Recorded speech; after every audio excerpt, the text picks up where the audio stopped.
देखिए, सबसे पहले तो ये देख लीजिए कि इसमें एग्जाम में क्वेश्चन कैसे आता है। तो देखो, आपके में रहता क्या है कि इस तरीके से तो आपको क्या दे रखा होता है, एक स्टेटमेंट दे रखा होता है। ये जैसे कि देखिए स्टेटमेंट दे रखा है, ठीक है। स्टेटमेंट इतना बड़ा भी हो सकता है, छोटा भी हो सकता है, एक भी हो सकता है स्टेटमेंट, दो भी, तीन भी, कितने भी स्टेटमेंट हो सकते हैं।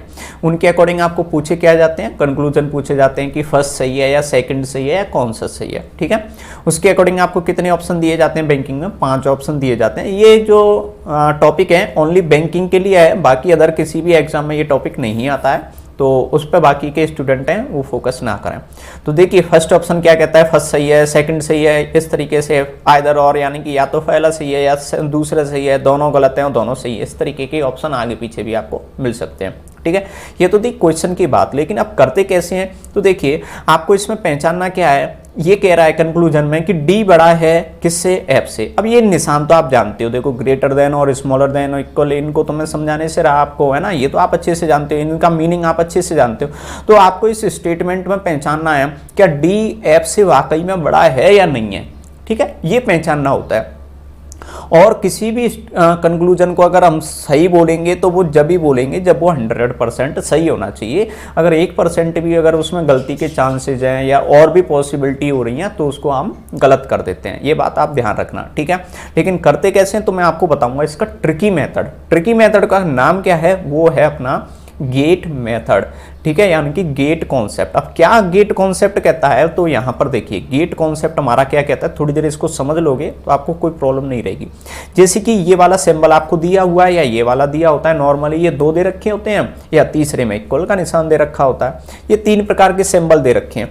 तो मैंने इसको एक गेट का नाम दे दिया, ये क्या है, एक गेट है, दरवाजा है, ये भी क्या है, गेट है, दरवाजा है। अब इसका करना क्या है कि ये एक साइड से तो ओपन होता है और एक साइड से क्या होता है, क्लोज होता है। तो कौन सी साइड से ओपन है, तो देखिए अगर मैं इस साइड से जाता हूं, जैसे इस साइड से देखिए इधर से यूं जा रहा हूं, ऐसे इधर जा रहा हूं, ये तीर का निशान है, तो मैं बोलूंगा इसको ओपन है। लेकिन मैं अगर इस साइड से अपोजिट साइड से आता हूं तो इसको मैं बोल दूंगा क्रॉस, यानी कि बंद है दरवाजा।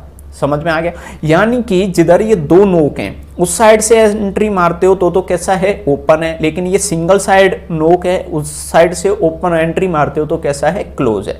नीचे वाले में देखिए, जैसे कि इस साइड से मैं एंट्री मारता हूं तो मैं इसको क्या बोलूं, ओपन या क्लोज, तो इसको मैं बोलूंगा क्लोज है ये, ठीक है, ये कैसा है, क्लोज।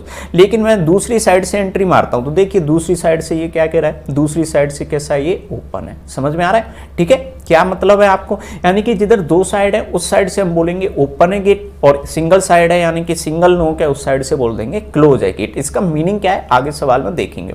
अब आता है तीसरा इक्वल का निशान। देखिए इक्वल का निशान, इक्वल तो इधर से भी ओपन और इधर से भी ओपन, ये कैसा है, दोनों साइड से कैसा है, ओपन।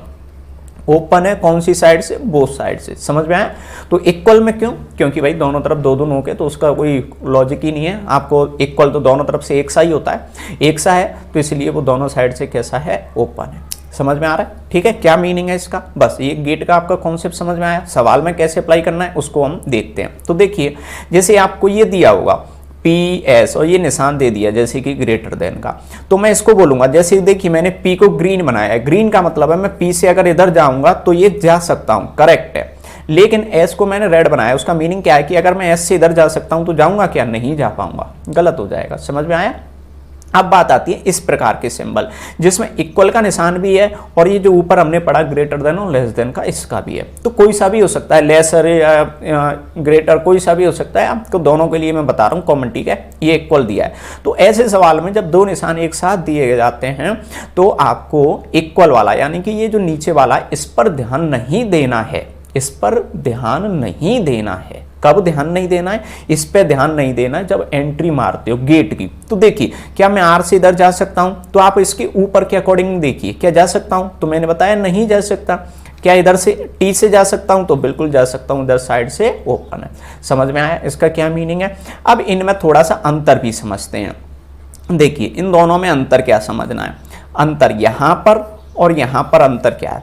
तो देखिए जब मैं P से S जाऊंगा, P से कहां जाऊंगा, S जाऊंगा, तो इसमें इक्वल का निशान नहीं है, इक्वल का निशान साथ में नहीं है। तो इसको बोलूंगा मैं इक्वल को साथ नहीं ले जा रहा, ठीक है। यानी कि अगर इक्वल का निशान नहीं है तो मैं इक्वल को साथ में नहीं ले जा रहा, लेकिन इसमें देखोगे तो इक्वल का निशान साथ में है, यानी कि जब मैं टी से जाऊंगा आर पे तो इक्वल को साथ में लेकर ही जाना पड़ेगा। इसका भी क्या मीनिंग है आगे देखेंगे, सवाल जब करेंगे ना तो आपको चुटकियों में सवाल होगा, जब आपको अच्छे से समझ में आ जाएगा कि इसका क्या मीनिंग है। यानी कि इसमें मुझे इक्वल साथ लेके जाना है और इसमें मुझे इक्वल साथ लेकर नहीं जाना है, ठीक है। इसका क्या मतलब है तो देखते हैं एक सवाल के अंदर। तो देखिए ये आपको सवाल दिया है, सवाल में आपको स्टेटमेंट दे रखा है ये वाला। अब स्टेटमेंट के अकॉर्डिंग यहाँ पर कंक्लूजन यहाँ पर मैंने 5 दे दिए। एक्चुअल में ये 5 कंक्लूजन पेपर में तो आपके 2 या 3 ही आते हैं, नॉर्मली 2 आते हैं, लेकिन मैंने यहाँ समझने के लिए दिया है। तो समझना कैसे है इसको यहाँ पे ध्यान देना, ठीक है। देखिए पहले वाला बिल्कुल ही यूनिक है। पहला कंक्लूजन कह रहा है कि S बराबर Q, तो यानी कि स्टेटमेंट में हमें चेक करना होता है क्या ऐसा है या नहीं है, S बराबर Q। तो देखिए अगर S और Q यानी कि सिर्फ और सिर्फ इक्वल का निशान दिया है कंक्लूजन में, तो स्टेटमेंट में भी S और Q के बीच में सिर्फ और सिर्फ इक्वल होना चाहिए। तो देखो S और Q ये रहे, S और Q ये रहे, तो क्या इनके बीच ओनली इक्वल है, ओनली इक्वल दिया है। देखो यहाँ पर ओनली इक्वल, तो ओनली इक्वल होना चाहिए। तो देखो Q से S तक जब चेक करते हो तो यहाँ इन दोनों में तो इक्वल है, लेकिन यहाँ बात करें तो इक्वल भी है, यहाँ R और S में बात करें तो इक्वल भी है, लेकिन ये एक एक्स्ट्रा सिंबल दिया है, ठीक है, स्मॉलर देन का एक्स्ट्रा सिंबल दिया है, इस वजह से इसको कहेंगे गलत। जो मैंने आपको लाइन बोली थी स्टार्टिंग में 100% सही होना चाहिए। अब आप कहो कि सर इक्वल देखो यहाँ भी है, इक्वल यहाँ भी है, अरे इक्वल तो है, सही भी है, ये सही भी है, लेकिन 100% नहीं है। 100% नहीं है का क्या मतलब है कि जो Q है ना वो S से छोटा भी हो सकता है, समझ में आया, ठीक है। इसलिए मैंने इसको क्या कर दिया, गलत कर दिया। क्लियर, आपको इतना समझ में आ गया, ठीक। क्या करना था, तो मुझे S से कहाँ जाना है, इसमें Q जाना है, S से कहाँ जाना है, Q जाना है। तो मैं देखो चेक करूंगा, लेकिन यहाँ पर बताइए कि इक्वल साथ में जाएगा, तो इक्वल आप कहोगे सर साथ में नहीं जाएगा, इक्वल साथ में नहीं जाना है जब S से Q जा रहे हो तो, ठीक है। सवाल में चेक करते हैं, तो क्या मैं S से Q जा सकता हूं, तो देखो कैसे जाऊंगा, S से पहले कहां जाऊंगा, R, बताओ जा सकता हूं क्या, तो S से R जाने का रास्ता ओपन है। फिर Q से R से Q जा सकता हूं तो आप कहोगे सर बिल्कुल जा सकते हो। इस हिसाब से तो ये सही है, लेकिन बात करते हैं तो क्या मुझे इक्वल साथ लेके जाना है, तो आप कहोगे कि सर इक्वल साथ लेके नहीं जाना है। अब चेक करते हैं स्टेटमेंट में कहीं इक्वल साथ तो नहीं जा रहा, तो देखो इक्वल यहाँ भी है और इक्वल यहाँ भी है, इक्वल साथ में जा रहा है, इक्वल साथ में जा रहा है और मुझे ले जाना नहीं था, इस वजह से ये गलत है। समझ में आया। तो 2 चीजें देखनी होती हैं, एक तो रास्ता ओपन है या नहीं, और एक इक्वल साथ ले जाना या नहीं। अब इक्वल साथ ले जाना है तो देखिए इक्वल यहाँ होना चाहिए था, यहाँ होना चाहिए था, लेकिन इक्वल हमें साथ नहीं ले जाना और इसमें इक्वल साथ में चल रहा है, इसलिए ये क्या हो गया, गलत हो गया, ठीक है। चलो आगे बढ़ते हैं तीसरे वाले पे और समझ में आएगा। R से हमें कहाँ जाना है, P, तो देखिए R से कहाँ जाना है, P, तो चलो R से P का रास्ता चेक करते हैं। तो R से पहले मैं Q जा सकता हूँ कि नहीं, बिल्कुल जा सकता हूँ। अब Q से P जा सकता हूँ क्या, बिल्कुल जा सकता हूँ। तो अभी तो ये कैसा हो गया, सही हो गया। अब मैं इक्वल की बात करूंगा, क्या इक्वल को मैं साथ लेके जाऊंगा, तो आप कहोगे नहीं लेके जाना सर। तो चेक करते हैं, तो देखो R से Q तो इक्वल साथ में जा रहा है, लेकिन ये वाला जब रास्ता चेक किया तो इसमें इक्वल साथ में नहीं है, यानी कि इक्वल ने साथ छोड़ दिया। इक्वल को साथ नहीं ले जाने का मतलब है कि इक्वल कहीं भी बीच में एक बार रास्ते में साथ छोड़ दे तो उसको हम बोलेंगे इक्वल साथ नहीं गया। तो देखिए क्या R से जब मैं P तक का पूरा रास्ता तय कर रहा था तो क्या इक्वल पूरे रास्ते में साथ है, साथ सिर्फ उसी को बोलेंगे जिसमें पूरे रास्ते में साथ होना चाहिए। तो क्या पूरे रास्ते में साथ है, नहीं है, तो आप बोलोगे कि सर साथ में नहीं लेके गया और हमें भी नहीं ले जाना था, इस वजह से ये कैसा है, सही है। समझ में आया। चलो अगले वाले में चेक करते हैं। अगले वाले में चेक क्या करना है, तो देखिए हमें Q से कहाँ जाना है, S जाना है। तो Q से S, तो Q से R जा सकते हैं, R से S जा सकते हैं क्या, नहीं जा सकते, इस वजह से ये क्या हो गया, गलत हो गया। समझ में आया। अगले में हमें S से कहाँ जाना है, Q, तो S से देखो R जा सकते हो, R से Q जा सकते हो, B के लिए तो सही है, लेकिन S से Q जाना है तो हमें इक्वल कैसे लेके जाना है, साथ। तो देखिए इक्वल पूरे रास्ते साथ है क्या, तो देखो यहाँ भी है और यहाँ भी है, यानी कि साथ है, यानी कि ये सही है। तो कौन कौन सा गलत हो चुका है, वो कौन कौन सा सही है आपका, 3rd नंबर का और 5 नंबर का। समझ में आया किस तरीके से आपको चेक करना है। तो चलो अगले सवाल में देखिए चेक करते हैं।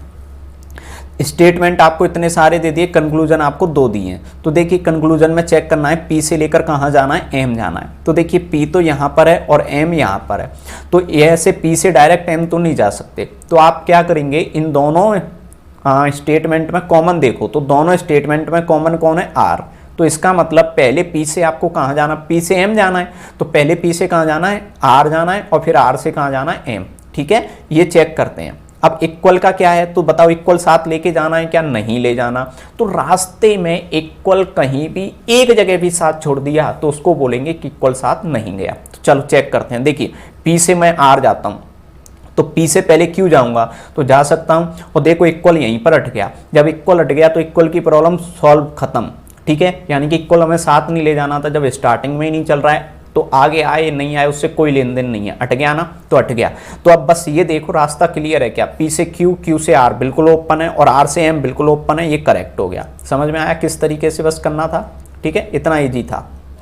ठीक है, Q से कहाँ जाना है, D जाना है। अब Q कहाँ पर है इस सवाल में, तो देखो Q ये रहा और D ये रहा, तो इनमें कैसे जाओगे, तो दोनों लाइनों में कॉमन देखो फिर से R है, तो Q से R जाओगे और R से D जाओगे, बिल्कुल जा सकते हो। तो ये भी कैसा हो गया, सही हो गया। अब रही इक्वल की प्रॉब्लम, तो देखो इक्वल यहाँ पर है लेकिन यहाँ तो नहीं है ना, साथ छोड़ दिया, तो साथ छोड़ दिया तो बस हो गई प्रॉब्लम सॉल्व। ठीक है, यानी कि दोनों कंक्लूजन कैसे हैं, करेक्ट है। तो अगले कंक्लूजन की ओर बढ़ेंगे, लेकिन उससे पहले एक केस आता है, वो आता है आइदर और का।